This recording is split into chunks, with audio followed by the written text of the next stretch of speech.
It's very natural कि UPSC के exam के प्रिपरेशन में हमें एंजाइटी से बहुत बार गुजरना पड़ता है। इवन आप अगर इस प्रिपरेशन में थोड़ा पुराने भी हैं या 1-2 साल पहले से भी तैयारी कर रहे हैं, तब भी आपको एंजाइटी होगा, ये तय है। ऑब्वियसली जब एंजाइटी होता है तो हमारा हार्ट बीट तेज हो जाता है, हमारे अंदर के थॉट्स काफ़ी तेज़ी से चलने लगते हैं। उस पर्टिकुलर मोमेंट पे हम लोग फ्यूचर प्रिडिक्ट करने लगते हैं। ऐसा हमें लगने लगता है कि यूपीएससी के प्रिपरेशन में आकर बहुत बड़ा हम लोगों ने रिस्क ले लिया। इससे पहले जो हम लोग नहीं थे प्रिपरेशन में फेज़ में, नॉर्मल लाइफ ही ज़्यादा अच्छी चल रही थी। आइए इस वीडियो में समझने का कोशिश करते हैं कि क्या है नेगेटिव इम्पैक्ट ऑफ एंजाइटी और उसे कैसे डील किया जाए। ओके, नेगेटिव इम्पैक्ट में सिंपल सा पॉइंट है कि एंजाइटी आने पे हमारा फोकस लूज होता है, हमारा डिसीजन मेकिंग पावर काफ़ी कमज़ोर होता है। फियर की वजह से जब आपके डिसीजन मेकिंग पावर कमज़ोर होता है तो वो आपके जो भी है प्रोसेस, लाइक अगर आप मेंस के आंसर लिख रहे हैं तो वहाँ पे जो पॉइंट्स आपको याद आ रहे होते हैं वहाँ उस मोमेंट में आप भूलने लगते हैं।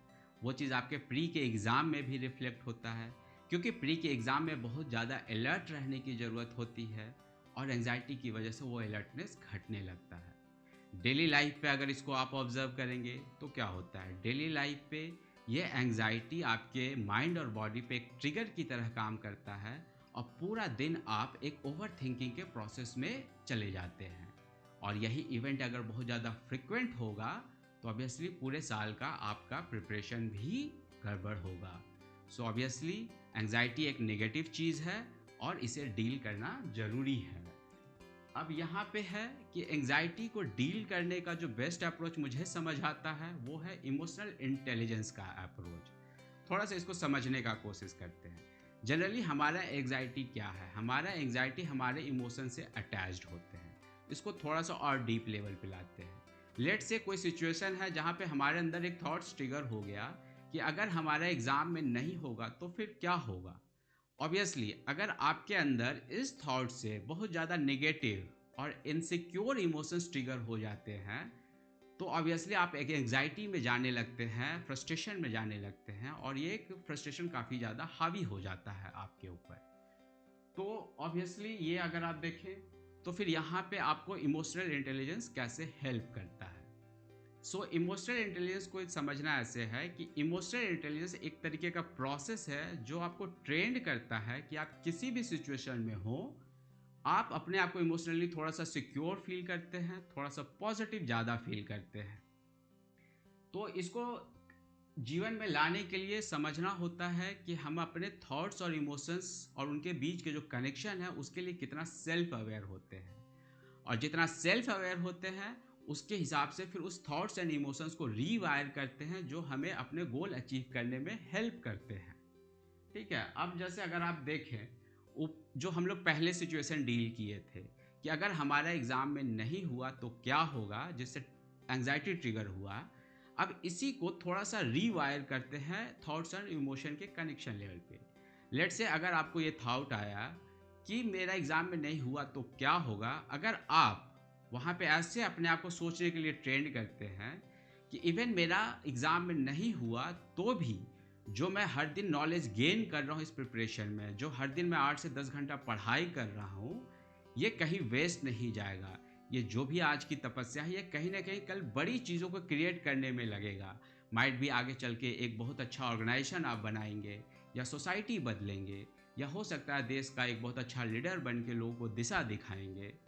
तो यहाँ पे क्या हो रहा है, जब आपके जो थॉट्स आ रहे थे जिससे एंजाइटी ट्रिगर हो रहा था, अब पॉजिटिवली सोचने से क्या हो रहा है, ये पॉजिटिव थॉट्स आपके अंदर ड्रीम्स क्रिएट करने लगेंगे, होप्स क्रिएट करने लगेंगे। तो यहाँ पे एक विन विन सिचुएशन क्रिएट हो रहा है कि जिस थॉट से आपका पहले एंजाइटी क्रिएट हो रहा था, अब उस थॉट्स को अपने रीवायर करके एक ड्रीम्स और होप वाली लाइन में ले आए। और एक चीज़ हमेशा याद रखना है कि ड्रीम्स एंड होप्स जो अपने अंदर चेरिश करते हैं लंबे समय तक, पूरे लाइफ टर्म तक, ऑब्वियसली वैसे लोग एक बड़े अचीवर भी बनते हैं। तो ये आपको आगे की लाइफ की भी बड़ी अचीवमेंट में आपको हेल्प करेगा।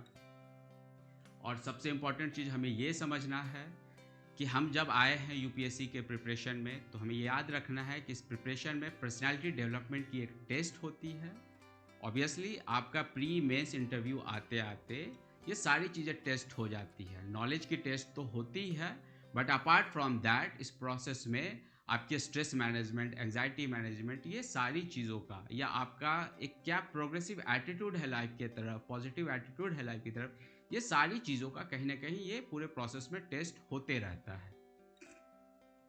और जितना अच्छा आप एंजाइटी मैनेजमेंट डेली लाइफ में प्रैक्टिस में लाते हैं, ये आपका अच्छा मैनेजमेंट आपके एग्ज़ाम के गुड परफॉर्मेंस में भी रिफ्लेक्ट होता है। सो ऑब्वियसली ये था एक basic emotional intelligence approach anxiety management का। और अगर एंजाइटी थोड़ा डीप में जाएंगे तो एंजाइटी बहुत ही ब्रॉड टॉपिक है। इसमें medical science, psychology, behavioural science, बहुत सारी चीज़ें आती हैं। बट ऑब्वियसली आप सारी चीज़ों पे डील नहीं कर सकते हैं। इंडिविजुअल लेवल पे आप अपने आप को सेल्फ अवेयर बना सकते हैं, इमोशनल इंटेलिजेंस का अप्रोच ढाल सकते हैं, और इससे आप अपने लाइफ में प्रोग्रेसिव चेंजेस ला सकते हैं। ऑब्वियसली मेडिकल साइंसेज और साइकोलॉजी के जो टॉपिक हैं वो एक रिसर्च का टॉपिक है, वो मेडिकल फील्ड का है, तो उससे आप ना ध्यान दें, या फिर उस पर आप नहीं भी ध्यान देंगे लेकिन अपने इमोशनल इंटेलिजेंस के अप्रोच पे ध्यान देंगे तो आपका डेली लाइफ में एक बेटर रिजल्ट आएगा। सो ये था आपका एंजाइटी इन यूपीएससी प्रिपरेशन पे एक छोटा सा अप्रोच। हम लोग आगे चल के भी नए लाइफ एटीट्यूड या जो भी लाइफ वैल्यूज़ रिक्वायर्ड है इस एग्ज़ाम को टैकल करने के लिए उस पर वीडियोज़ लाते रहेंगे। But the most important part, इस एग्ज़ाम को टैकल करने के लिए self improvement, daily self improvement वाली एटीट्यूड कैरी करना होगा। जितना ज़्यादा इसे कैरी करेंगे आप इस प्रोसेस को एंजॉय करेंगे। Thank you.